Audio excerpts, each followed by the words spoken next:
మన ప్రభువును రక్షకుడైన యేసుక్రీస్తు నామములో అందరికీ శుభాభివందనం తెలియజేస్తున్నాను. పిల్లరా అందరూ బాగున్నారు కదా? మరి ఇరుముకి ఏర్పాటు చేయమని లేఖన భాగం చూసినట్లయితే ఇర్మియా గ్రంథము 18వ అధ్యాయము 1 నుండి 4 వచనములు చదువుకుందాం. యెహోవా యొద్ద నుండి ఇర్మియాకు ప్రత్యక్షమైన వాక్కు, నీవు లేచి కుమ్మరి ఇంటికి పొమ్ము, అక్కడ నా మాటలు నీకు తెలియజేతును. నేను కుమ్మరి ఇంటికి వెళ్ళగా వాడు తన సారె మీద పని చేయుచుండెను. కుమ్మరి జిగడ మంటితో చేయుచున్న కుండ వాని చేతులు విడిపోగా ఆ జిగడ మన్ను మరలా తీసుకుని కుమ్మరి తనకు యుక్తమైనట్టుగా దానితో మరి కుండ చేసెను. దేవుడి పరిశుద్ధ వాక్యం దీవించును గాక. ఆమేన్. ప్రార్థన చేసుకుందాం. పరిశుద్ధుడా, ప్రేమగల తండ్రి, నీ పరిశుద్ధ పాదమస్తోత్రం దేవగా ప్రభా. తండ్రి, దేవుడమైన ప్రభు, మమ్మల్ని సజీవులుగా వదిలి విధానాన్ని బట్టినైనా మీకు కొందాం తెలియజేసుకుంటున్నాం ప్రభా. తండ్రి, ఇదిగోనైనా వాక్యం మేము ధ్యానించుకుంటుండగా మీరు మాతో ఉండండి, మాతో ఉండి నడిపించండి, మాకు జ్ఞానం దయచేయండి ప్రభా. ప్రతి ఒక్కరి తండ్రి మిమ్మల్ని గ్రహించగల మనసులో వాక్యానుసారంగా జీవితం దయచేయమని, నన్ను నిశోజు అట్టు మరుగుపరచమని, నన్ను ఒట్టింపరుగా సాధనంగా వాడుకోమని మా ప్రభు వేసే నమ్మకం వినమ్ముగా వేడుకుంటున్నాము తండ్రి. ఆమె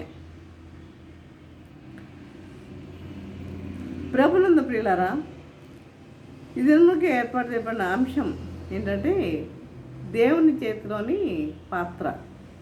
దేవుని చేతిలోని పాత్ర. ప్రవక్త అయిన ఇర్మియాతో దేవుడు మాట్లాడుతూ, నీవు కుమ్మరివాని ఇంటికి వెళ్ళు, నీవు కుమ్మరివాని ఇంటికి వెళ్ళు, నేను అక్కడ మాట్లాడతానని చెప్పాడు. దేవుడు ఈ లోకంలో ఉన్న అనేకమైన సామాన్య వాటి నుండి మనకి పాఠాలు నేర్పిస్తూ ఉంటాడు.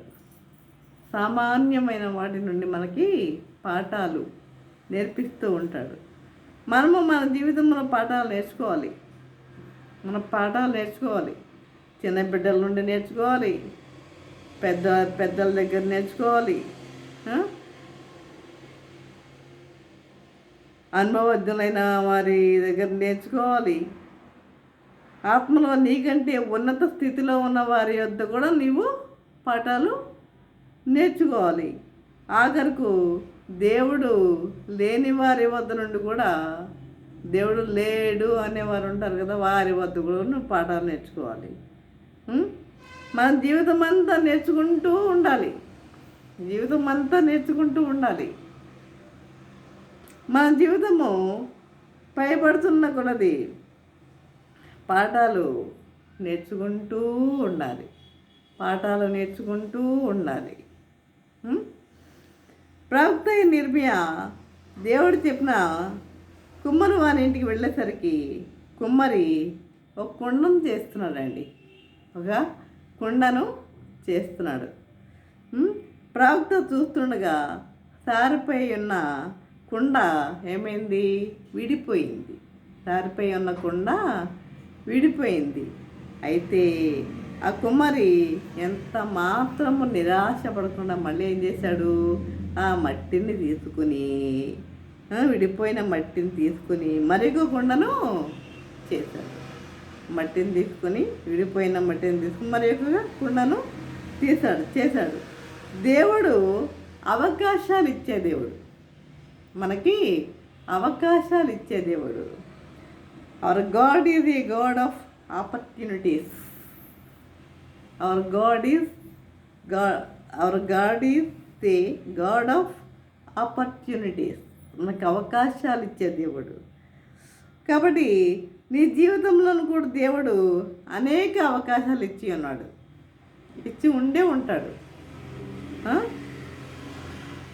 ఇప్పటికి ఇప్పుడు చనిపోవలసిన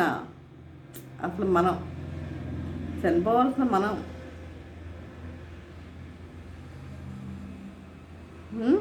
ఇంకా బ్రతికి ఉన్నామంటే అది దేవుడిచ్చిన అవకాశం అనే మనం గ్రహించాలి. అది దేవుడిచ్చిన అవకాశం అని గ్రహించాలి ప్రియులారా. కాబట్టి ఆయన బిడ్డగా నడుచుకొని, ఆయన సేవ చేసి, ఆయన బిడ్డగా మనం నడుచుకోవాలి. ఆయన సేవ చేసేవారిగా ఉండాలి. ఆత్మలను సంపాదించేవారిగా ఉండాలి.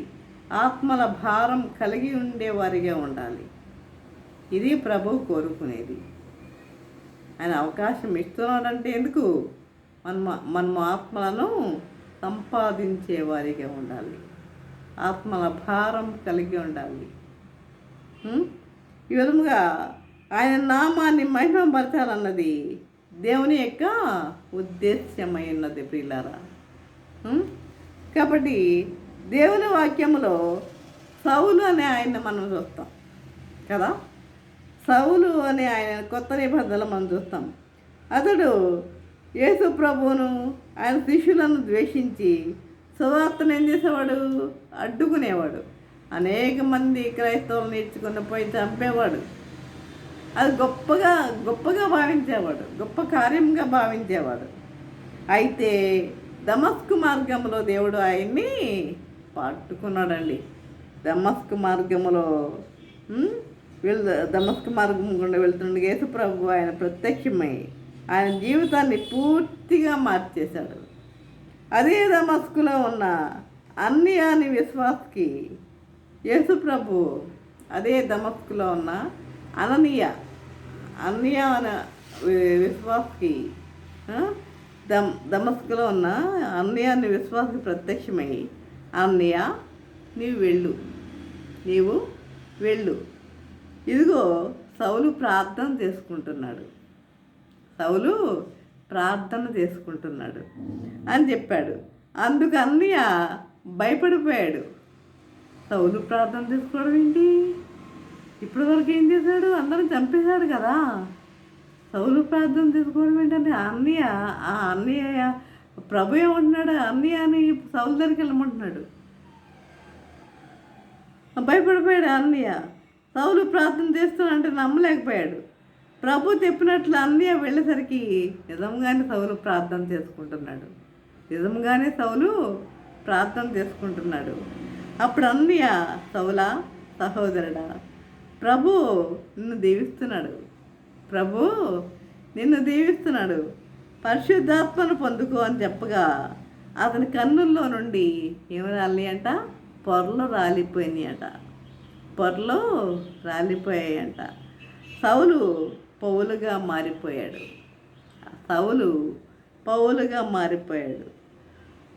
అతడు పరిశుద్ధాత్మను పొందుకొని అనేక సంఘాలను కట్టగలిగాడు. మనకు తెలుసు. ఇంకా ఆయన యొక్క జీవిత చరిత్ర అంతా మనకి తెలుసు కదా. అనేక సంఘాలను కట్టగలిగాడు. అందరికంటే ఎక్కువగా నేను భాషలు మాట్లాడుతున్నానని 4 పత్రికలో చెప్పాడు. కొరింథీయులకు రాసిన మొదటి పత్రిక 14వ అధ్యాయం 18వ వచనంలో చూడండి. దేవుడు ఈ పౌలును గురించి ఏమని చెప్పాడు తెలుసా? అన్ని జనుల ఎదుటను, రాజుల ఎదుటను, ఇశ్రాయేలు ఎదుటను నా నామం భరించుటకు ఇతడు నేను ఏర్పరచుకున్న శాసనమై ఉన్నాడు అని దేవుడే పౌలును గురించి చెప్తున్నాడు. మనము కూడా దేవుని పాత్రగా ఉండాలని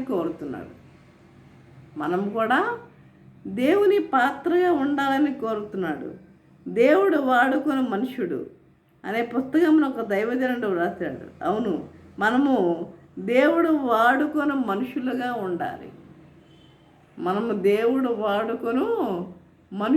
ఉండాలి. ఎప్పుడు వాడుకుంటాడు దేవుడు మనల్ని? ఆయన బిడ్డలుగా మనం జీవిస్తున్నప్పుడు మాత్రమే.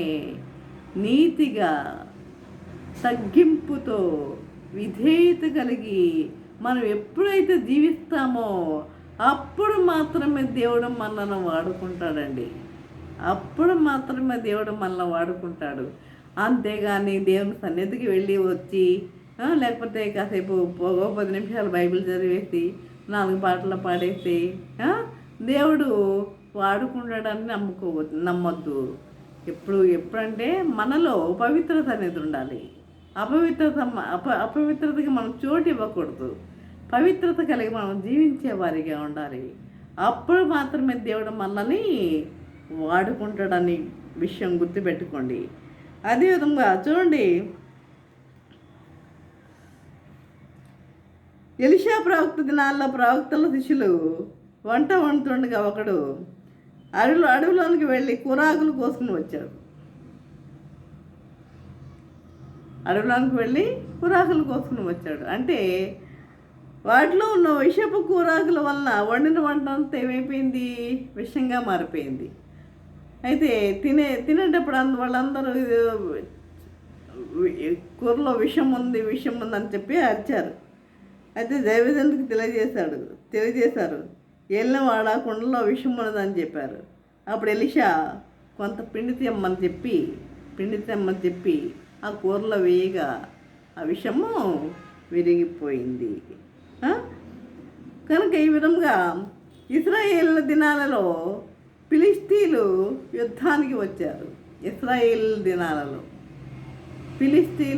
యుద్ధానికి వచ్చారు. వారి పక్షముగా గొలియాతను బలశాలి వచ్చి నాతో ఎదుర్కొంటకు ధైర్యం ఉంటే మీలో నుండి ఎవడైనా రండని ఇశ్రాయేలుకు సవాలు విసిరాడు. అయితే ఇశ్రాయేల్ అందరూ అధైర్యపడిపోయి ఆయన ఎత్తు, ఆయన లావు, ఆయన బలం చూసి భయపడిపోయారు. ఇశ్రాయేల్ అందరూ సౌలు రాజుగారే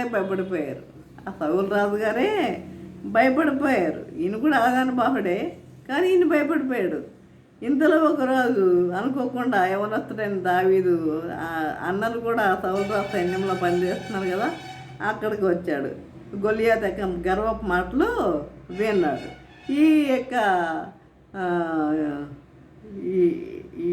ఇతను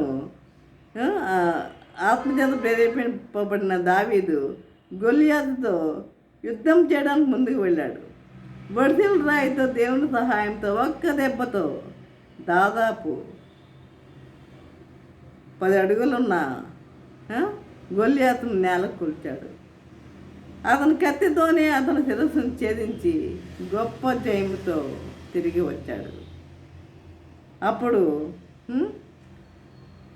ఇశ్రాయేలీయుల స్త్రీలు పాటలు పాడుతూ సౌలు 1000 కొలది, దావీదు 10,000 కొలది అని పాటలు పాడారు. అంటే ఏంటి? సౌలు 1000 మందిని, దావీదు 10,000 మందిని హతము చేశారు అన్నట్లుగా పాడినప్పుడు ఈ విషయాలు ఈ పాటలు ఈ సౌలు రాజు సహించలేకపోయాడు. దావీదు ఎంతటి వాడు? చిన్నవాడు. మరి ఈ సౌలు రాజు మరి ఆదానుభావుడే కదా, నేను భయపడిపోయాడే, వెళ్ళైపోయాడు ఈ గొలియాతుకి. కాబట్టి అప్పుడు ఈ విధంగా ఆ పాటలు విన్న సౌలు సహించలేక అప్పటి నుండి దావీదు మీద అవిషపు చూపు నిలిపాడని బైబిల్ చెప్తుంది. మనం ఆ రీతిగా ఎంత మాత్రం ఉండద్దు. అలాంటి అసూయ కలిగింది ఆ సౌలు రాజు. ఆ రీతికి ఎంత మాత్రం మనం ఉండకూడదు. దేవుడు కొంతమందిని ఏర్పాటు చేసుకుని వాడుకుంటాడు, ఆయన. మనమే ఏమీ ఏర్పాటు చేసుకోలేం, ఆయన ఏర్పాటు చేస్తాడు. అది ఆయన వాడుకుంటాడు. అట్టి వారి విషయంలో మనం ప్రార్థన చేసి ప్రోత్సహించాలి కానీ ఎంత మాత్రమో విషపు చూపు మనము నిలిపేవారిగా ఉండకూడదు. నీవు చూసే ప్రతీది ఆశీర్వదించబడాలి. నువ్వు ఎక్కడికి వెళ్తే అక్కడికి నీవు ఏం తీసుకెళ్ళాలి? ఆశీర్వాదం మోసుకెళ్ళాలండోయ్. ఎక్కడికి వెళ్తే అక్కడికి, ఏ ఇంటికి వెళ్తే అక్కడికి ఆశీర్వాదం మోసుకెళ్ళేవారిగా ఉండాలి. అదే ఇక్కడ చూసినట్లయితే మనం పిండి గురించి మాట్లాడుకున్నాం కదా. ఇది ఎలీషా ప్రవక్త కూరలో పిండి వేయగానే విషయం విరిగిపోయిందని. పిండి దేనికి సాదృశ్యమో మనం చదువుకున్న భాగం. ప్రవక్త పిండి తెమ్మని చెప్పి దాన్ని ఆ చేదు కూరలో వేసి కలిపినప్పుడు ఆ కుండలో విషయం ఏమైపోయింది? విరిగిపోయింది కదా. ఇక్కడ పిండి యేసు ప్రభుకి నిదర్శనంగా ఉంది. పిండి ఎలా వస్తుందో మనకు తెలుసు, చెట్టుకు రాదు. ఆ గింజల్ని మరి నలుగట్టి విసిరినప్పుడు పిండి వస్తుంది. అదే యేసు ప్రభు నీ కొరకు నా కొరకు ఆయన సిలువలో నలుగొట్టబడ్డాడు కదా, నలుగొట్టబడ్డాడు, విరగొట్టబడ్డాడు. ఇదంతా మన యెషయా గ్రంథం 53వ అధ్యాయంలో మనము యేసు ప్రభుని సిలువ శ్రమలను గురించి ముందుగానే ప్రవక్త ప్రవచించాడు. కాబట్టి ఎప్పుడైతే నీ జీవితమును కుండలోనికి యేసు ప్రభుని పిండిని ఆహ్వానిస్తావో, నీ జీవితంలోనికి యేసు ప్రభువును పిండిని, యేసు ప్రభువును నీ జీవితంలోనికి. కాబట్టి ఎప్పుడైతే నీ జీవితం మన కుండలోనికి యేసు ప్రభువుని పిండిని ఆహ్వానిస్తావో, అప్పుడు చేదైనా నీ జీవితం ఏమైపోతుంది, విషం విరగొట్టబడుతుంది. నీలోనున్న క్రీస్తు మహిమ ఐశ్వర్యమై ఉన్నాడు. ఇది గొప్ప మర్మం. అదే మరి గొప్ప ఇంటిలో వెండి పాత్రలను, బంగారు పాత్రలను మాత్రమే కాక గొప్ప ఇంటిలో వెండి పాత్రలు ఉంటాయి, బంగారు పాత్రలు ఉంటాయి. ఇవే కాకుండా కర్రతో చేసినవి కూడా ఉంటాయి, మట్టితో చేసినవి కూడా ఉంటాయి. వాటిలో కొన్ని ఘనతకు,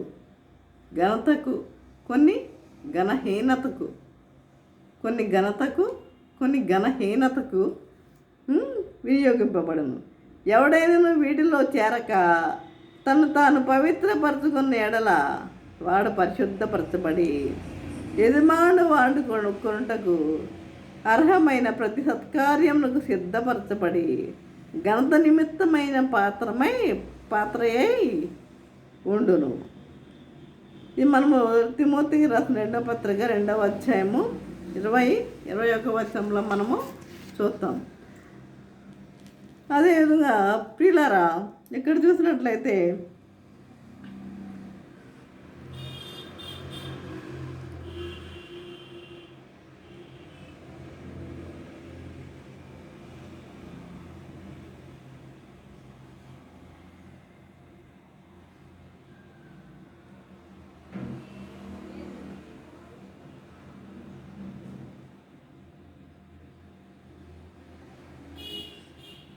ఇక్కడ కుమ్మరు ఏం చేస్తున్నాడు, విడిపోయిన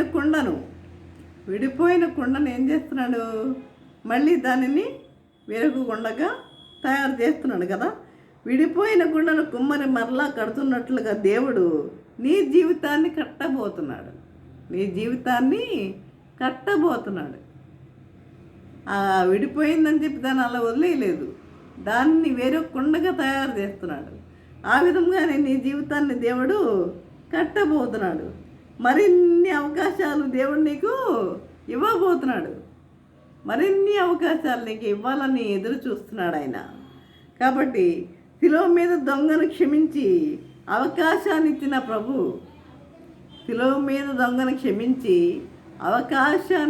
ప్రభు, క్షమించాడు కదా.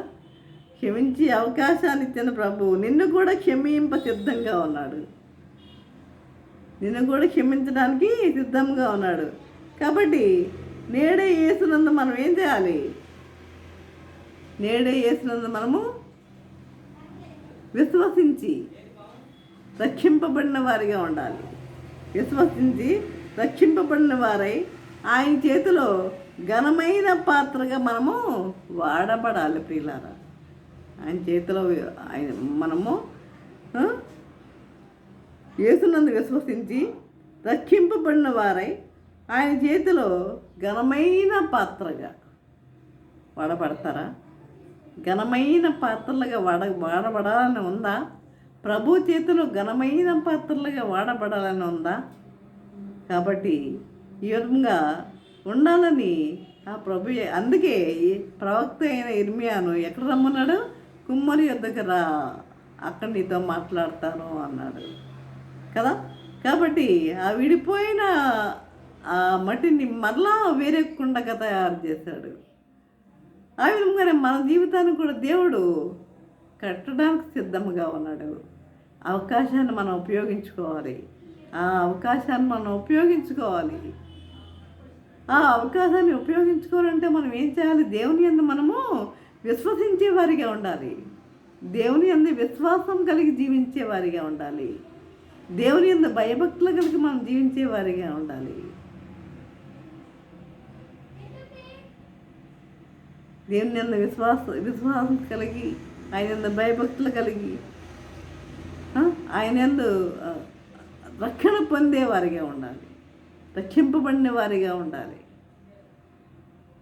ఆ విధంగా ఉండి ఆయన చేతిలో మనము ఘనమైన పాత్రగా వాడబడాలండి. ఘనమైన పాత్రగా వాడబడాలి. అప్పుడు ప్రభు ఎంత సంతోషిస్తాడు కదా. నిన్ను చూసి దేవుడు ఎంత సంతోషిస్తాడు. నా బిడ్డ ఘనమైన పాత్రగా వాడబడుతుందని దేవుడు ఎంత సంతోషిస్తాడు. కనుక ఆ విధంగా ఉండాలని ఆయన యొక్క కోరిక. తన బిడ్డల ఘనమైన పాత్రలుగా వాడబడాలని ఆయన కోరుకుంటున్నాడు.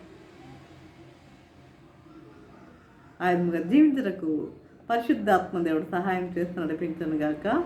ఆమెన్. ప్రార్థన చేసుకుందాం. పరిశుద్ధ ప్రేమ గల తండ్రి, నీ పరిశుద్ధ పాదమస్తోత్రం దేవా ప్రభా. తండ్రి ఇంతవరకు నేను ప్రభా నీ వాక్యం తండ్రి మాతో మాట్లాడిన విధానం బట్టి నాయన మీకు వందం తెలియజేసుకుంటున్నాం ప్రభా. ఎవరినైనా మరి ఆ విడిపోయిన మట్టిని మళ్ళా వేరొక కుండగా తయారు చేస్తున్నాడు నాయన ప్రభా కుమ్మరి. ఆ విధంగా మీరు కూడా తండ్రి మమ్మలను మరి వేరొక పాత్రగా మమ్మల్ని తయారు చేయడానికి మీరు సిద్ధంగా ఉన్నారు నాయన ప్రభా. మాకు మంచి అవకాశాలు ఇవ్వడానికి మీరు సిద్ధంగా ఉన్నారు నాయన తండ్రి. ఆ అవకాశాలు మాకు అనుగ్రహించడానికి మీరు సిద్ధంగా ఉన్నారు నాయన ప్రభా. అవకాశాలు మేము ఉపయోగించుకోవాలంటే తండ్రి మిమ్మల్ని విశ్వసించే వారిగా ఉండాలి తండ్రి. మిమ్మల్ని విశ్వసించి తండ్రి మీ యందు భయభక్తులు కలిగిన ఆయన ప్రభా రక్షణ పొందేవారుగా ఉండి ఘనమైన పాత్రలుగా వాడబడాలని మీరు కోరుకుంటున్నారు నాయన ప్రభా తండ్రి. ఆ విధంగా ప్రతి ఒక్కరూ ఘనమైన పాత్రలుగా వాడబడాలని మీ యొక్క కోరిక నాయన తండ్రి. ఆ విధంగా ప్రతి ఒక్కరు ఘనమైన పాత్రలుగా వాడబట్టకు నజరేయుడైన యేసునామమున బ్రతిమాలు విన్నాము వేడుకుంటున్నాము తండ్రి. ఆమేన్. తండ్రి అయిన దేవుని ప్రేమయు, కుమారుడైన యేసుక్రీస్తు కృపయు, పరిశుద్ధాత్మ యొక్క అన్యోన్య సహవాసము సకల దేవుళ్ళ సదాకాలము ప్రభా తండ్రి ఎందుకంటే ప్రభా వాక్యం విని ఉన్నారు ప్రతి ఒక్కరికి తోడు నిలిచడం గాక. ఆమేన్, ఆమేన్, ఆమేన్.